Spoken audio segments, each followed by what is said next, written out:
Oh, dyan. Ito guys, oh. Yung binili namin ni Ma'am MU sa Costco na tilapia. Yan siya. Paksiw.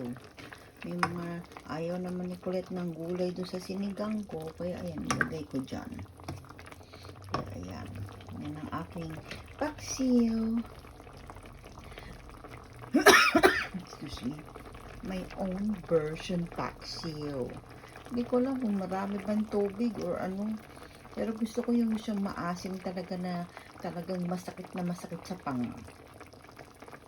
So, ayan guys. Ayan ang aming tilapia, paksiw na tilapia. Ang ganda ng kulay niya. Color siya pink. Hindi na ako nakakita ng pink na tilapia. Yan siya. Kaya, thank you Ma'am MU Servingan sa pag-grocery niyo sa amin ng isda. Salamat na madami.